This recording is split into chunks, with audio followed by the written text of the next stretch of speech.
The Gospel according to that hoser John. Chapter 6. Jesus feeds the 5,000. Sometime after this, Jesus crossed to the far shore of the North Saskatchewan River, right? And bare people followed him because they saw the signs he had performed by healing those Sains-Decians at the Bonspiel rink, eh? Then Jesus went up to a higher spot in a white mud park and sat down with his buds. Civic Day was near. When Jesus looked up, he saw a great crowd coming towards him. He freaked a little and said to Philip, "Where shall we buy some timbits for these people to mock, eh?"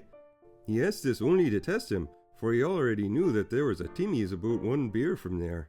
Philip answered him, "It would take more than 400 toonies or something to buy enough timbits for each one to have a bite, not even counting the singles and double-doubles people might want." Another of his buds, Keith, Wayne Gretzky's brother, spoke up. "Here is a boy with 5 barley waters and 2 small beaver tails, but that still leaves us about 4,998 beaver tails short, right?" Jesus said, "Uh-huh, I could hear you, hoser." There was plenty of grass in that place, and they sat down.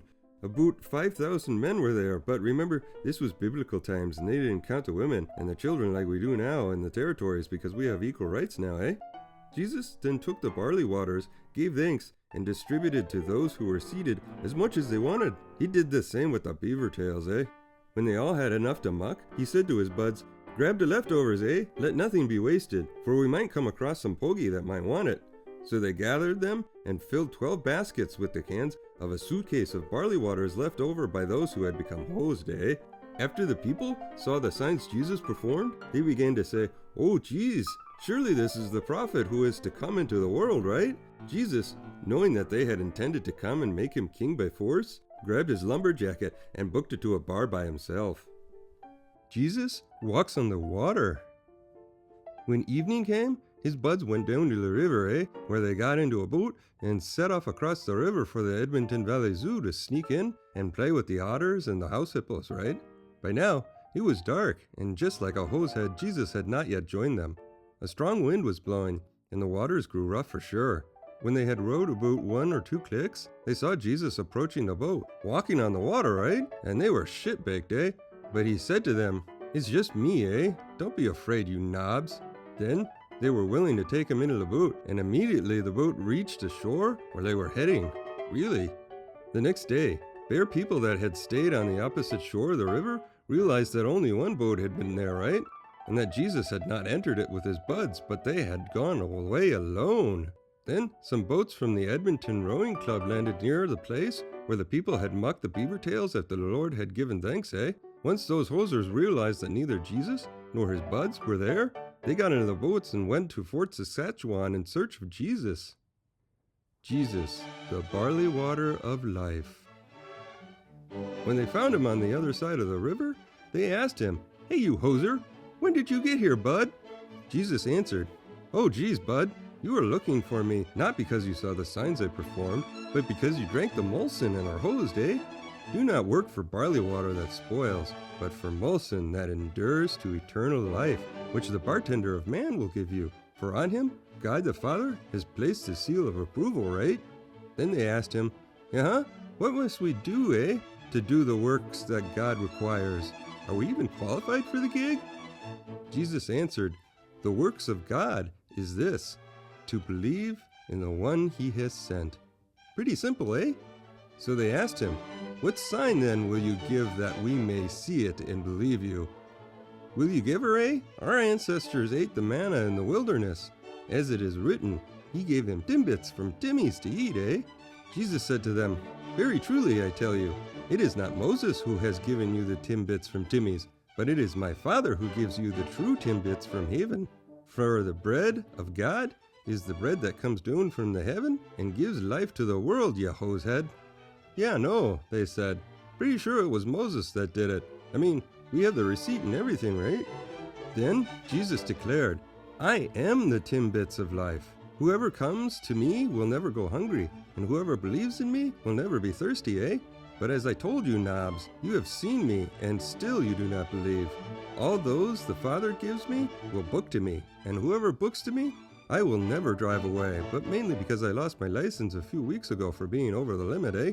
For I have come down from heaven, not to do my will, but to do the will of him who sent me. And for the newfies that just joined us, that would be God, eh?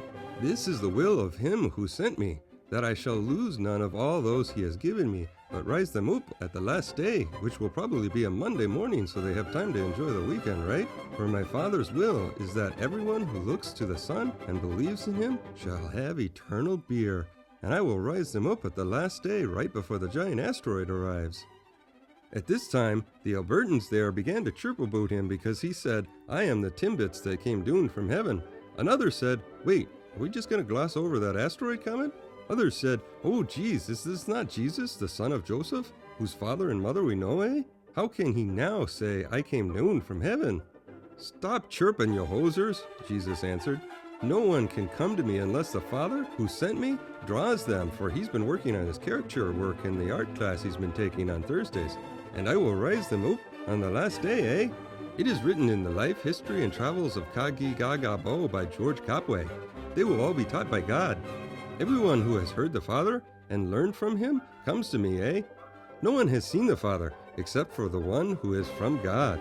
Only he has seen the Father because everyone else's faces tend to melt when they see him, you know? Very truly, I tell you again, eh? The one who believes is eternal beer. I am the Timbits of life. Your ancestors ate the manna in the wilderness, yet they kicked the bucket. But here is the Timbits that come down from the heavens, which anyone may eat and not die, because it comes from Timmy's and wasn't sitting out on the bush for a week, getting all moldy, eh? I am the living Timbits that come down from heaven, you blue-nosers. Whoever eats this bread will live forever. This bread is my flesh, which I give for the world to have life. Then the Albertans began to chirp more sharply amongst themselves. How can this man give us his flesh to eat? Doesn't he know about prions and the disease Kuru, eh? Jesus said to them, Very truly I tell you, hosers, unless you eat the flesh of the Son of Man and drink his blood, you have no eternal life in you. Whoever eats my flesh and drinks my blood has eternal beer, and I will raise them up on the last day, right? For my flesh is real food, and my blood is real molson. Whomever eats my flesh and drinks my blood remains in me, and I in them. Just as the living Father sent me, and I live because of the Father, so the one who feeds on me will live because of me.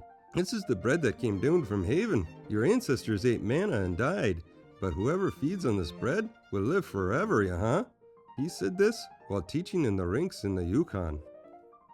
Many buds desert Jesus. On hearing it, many of his buds said, This is getting a little weird for me, eh? I think I'm gonna be booking it back to town now. Aware that his buds were chirping about this, Jesus said to them, Does this offend you, you pogey? Then what if you could see the Son of Man ascend to where he was before? I can fly, eh? I'm a golden god! The Spirit gives beer. The flesh is sans decians, right? The words I have spoken to you, they are full of the Spirit. Yet there are some of you who do not believe, eh? For Jesus has known from the beginning which of them did not believe and who would betray him because he read their private journals while they were sleeping. He went on to say, This is why I told you that no one can come to me unless the Father has enabled them. From this time, many of his buds turned back and no longer followed him. You do not want to leave too, do you? Jesus asked the 12. Wayne Gretzky answered him, Lord, to whom shall we go? You have the words of eternal beer. We have come to believe and to know that you are the holy maple syrup of God. Then Jesus replied, Have I not chosen you, the 12? Yet one of you is a devil. He meant Judas, the son of Robert William Picton, who, though one of the 12, was later to betray him. Spoiler alert, eh?